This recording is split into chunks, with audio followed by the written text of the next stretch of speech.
en estos primeros días o estos últimos días de febrero. Se acerca así el temido mes de marzo. Hay que pagar matrículas, los útiles escolares, el pago de las patentes y una que otra deuda adquirida con anterioridad. Algunos que incluso todavía están pagando las vacaciones, y todo esto desordena el presupuesto familiar. En semana 24 le queremos entregar datos de cómo ordenarse en esta crítica fecha para el bolsillo. Estamos con Jorge Gándara, gerente general de Payroll Bienestar y experto financiero. Muchas gracias por venir a semana 24. Gracias a ti, Carla, por la invitación. Hablando de un tema que a mí me indigna, pero no hay nada que hacerle. Hay que volver a la realidad. Conversábamos en diciembre y decíamos, usted me lo decía, esto es como el tranvía de los sueños, y esta es la última estación y aquí ya todos nos bajamos. Y estamos volviendo a la realidad. Efectivamente, lamentablemente, cuando nos juntamos en diciembre hablábamos de que venía un periodo estacional bastante importante de gastos, pero de gastos entretenidos, probablemente Navidad, Año Nuevo, vacaciones. Y ahora estamos volviendo, ¿cierto?, a la estación de la realidad, comenzando marzo, que se viene abruptamente, y comenzamos con un tren de gastos bastante importante, quizás no tan entretenidos como los que vivimos a partir del mes de diciembre. Y muchos todavía pagando la fiesta que nos hemos pegado en estos últimos meses en términos de vacaciones, etcétera.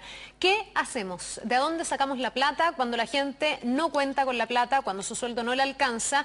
Muchos expertos recomiendan, por ejemplo, tomar un crédito de consumo único que me permita a mí pagar los útiles, los uniformes, las contribuciones, las patentes y todo el gasto que uno tiene en marzo. ¿Es una buena recomendación esa? Es una recomendación sana. En general, los niveles crediticios de la mayor parte de las familias chilenas son muy altos.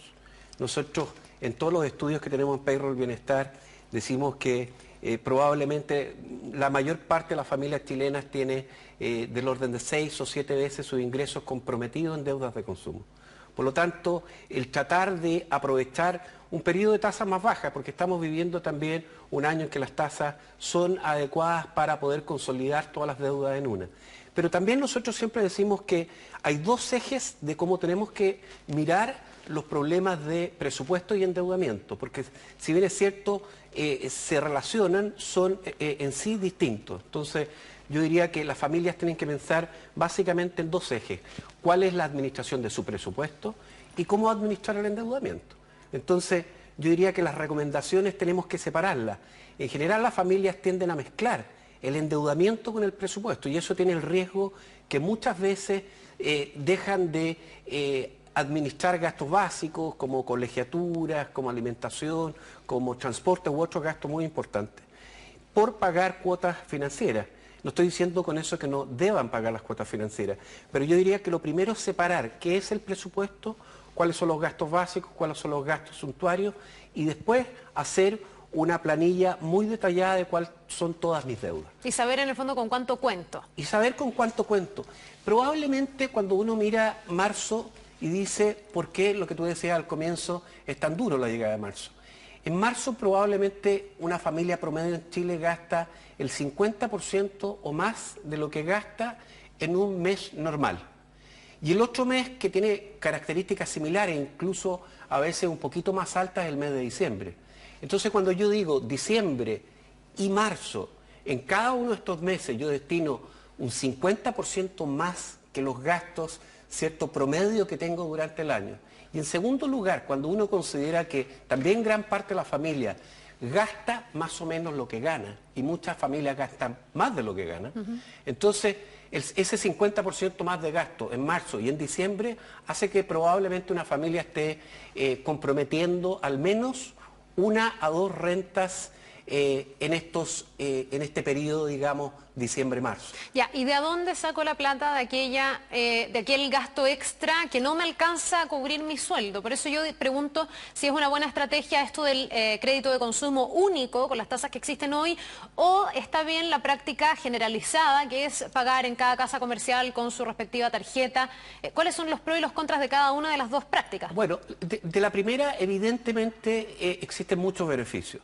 El hecho de que, cierto, también una familia tenga deudas de consumo relativamente caras, probablemente en promedio entre las tarjetas de crédito, los avances en efectivo, los créditos de consumo en distintos bancos, en distintas casas comerciales, es probable que el costo financiero de una familia sea mucho más alto que el que, cierto, le permita consolidar todas sus deudas en un solo crédito en condiciones más ventajosas en términos de tasa y plazo. Y eso muchas veces la gente no lo entiende. ¿Por qué es? Porque si yo tengo muchas tarjetas, se me acumulan distintos intereses de muchas tarjetas y al final supero lo que sería el interés único de un solo crédito. ¿Esa es la explicación? En general, esa es una buena explicación. El costo financiero promedio de un montón de deudas desordenadas que he ido acumulando durante el año versus el costo, ¿cierto?, en un crédito de consumo único, que probablemente va a tener una tasa de interés más baja, entonces va a generar un ahorro en términos de lo que son los intereses financieros. Por lo tanto, ahí voy a tener un primer ahorro. Y después probablemente en la forma de administrar el plazo, ¿cierto?, voy a generar en términos del interés menor y en términos de quizás a veces un mayor plazo, voy a generar lo que se llama liberación de carga financiera.